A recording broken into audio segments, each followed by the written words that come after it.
This is the very beautiful G-500 version of the Trans-Oceanic series of radios.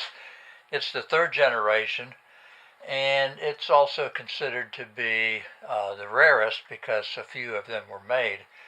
It was made between 1949 and 1951, and it is also considered to be a transitional model, and it shares a cabinet and front design with the previous model, but it introduced the all-modern miniature tube chassis that was used in the later H500 and 600 series transoceanics.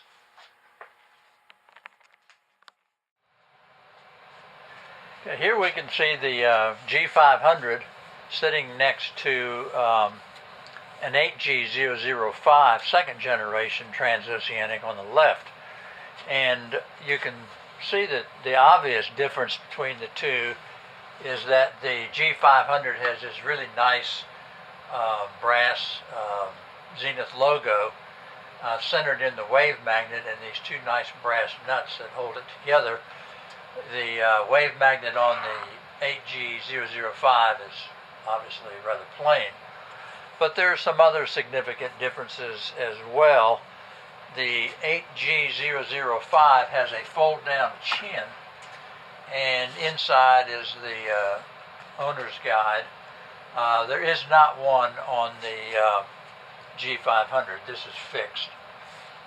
The handles are different. This is the suitcase style handle that's used on all the subsequent models of the Transoceanic, the H500 and the 600s.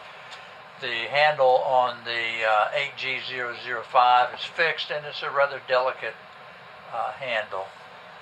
The other major difference in the cabinet is that the sides on the G500 are flat, as they are on the H500 and all the 600 radios.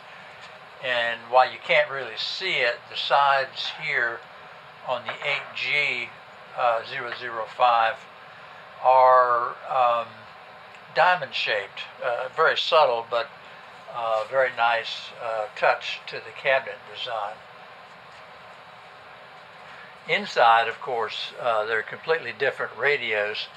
The 8G005 is a 6-tube radio, and it has a push-pull audio amplifier, and is sometimes, because of that, thought to be the best sounding transoceanic.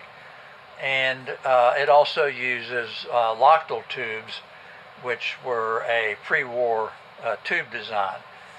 The G500 introduced the modern miniature tube chassis that is basically used with not too many changes in all of the subsequent models of the Transoceanic until it was discontinued in 1963. Here we see the G500 next to the model that followed it in 1951, the H500. As you can see, the cabinet has been modernized, and although they still share the same airplane style dial, the whole face of the radio is very different, a more modern look. Still have the band switch buttons located here on the right side of the radio. Speaker is still located on the left side. The radio organ tone controls are still centered at the bottom of the front plate, and the of course on-off and tuning knobs are pretty much the same, except the H500 has knob brights, very attractive on the knobs, instead of a painted circular gold ring. Other than that, and the of course antenna style is somewhat different with a contrasting light gray color. Other than that, the radios inside are pretty much the same. They share the same basic miniature tube chassis.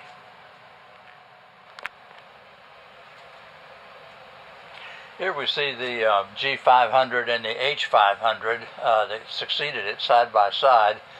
H500 is over here on the left. This is the G500.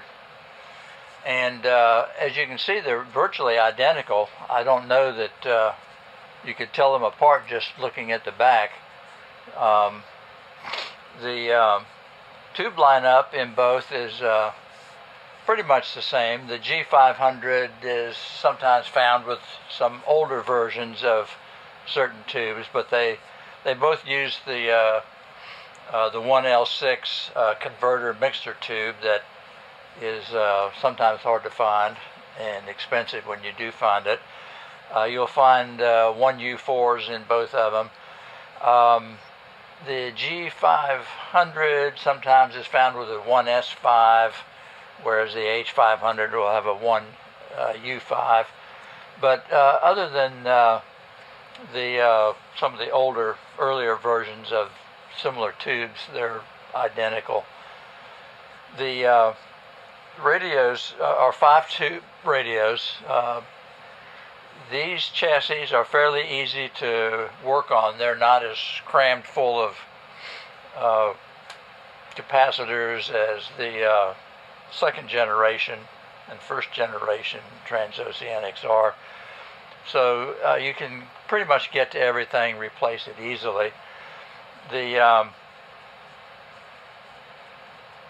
new chassis does not have a rectifier tube. Instead, it uses a solid state selenium rectifier, and those sometimes are routinely replaced as part of a restoration job. Some people leave them in until they go bad.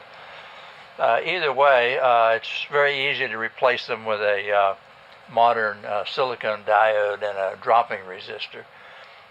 Both radios, of course, work on battery power, and that's what they were designed to operate on, and they probably sound a little better, especially if you can get away from RFI on battery power. The batteries were AB batteries. They had a 90 volt section and a 9 volt section. The 90 volts powers, of course, the tube plates, and the 9 volts, the tube filaments. And when you use it on battery, of course, you have to have the plug, the AC plug, into this slot up here, which is a battery changeover switch. And you can see that on both of these. If you plug it into an AC outlet, then the selenium rectifier takes over, converting the AC power to DC. So there you have both of them side by side. As you can see, the G500 is called the Transitional model because it has the modern chassis, but it has the cabinet that looks like the second generation.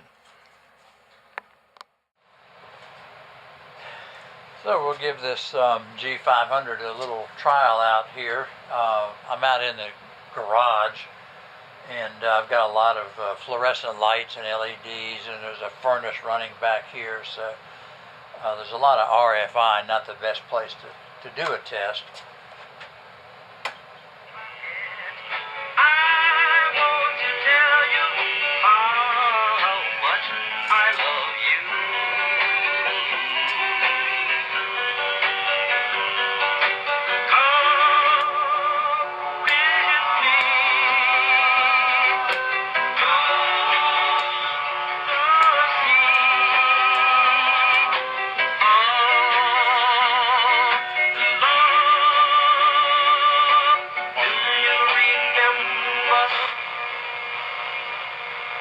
Attacks on the press.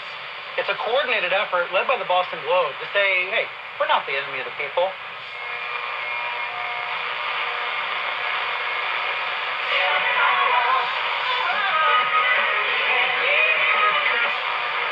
Bert, nothing works faster than Tums. Your mustard's fast, but my Tums are faster. And with Tums on-the-go rules, it's never been easier. This is the broadcast band, obviously. You gonna finish that corn dog. Tums Ultra Strength, available in a store near you. Hello, Hokie fans. I'm Hugh Hartness, alum of Virginia Tech and operator of Hermitage Automation and Controls and Participating CarQuest Auto Parts stores. 3 times stronger based on Kurt Orban test. 5W 30 disc brake.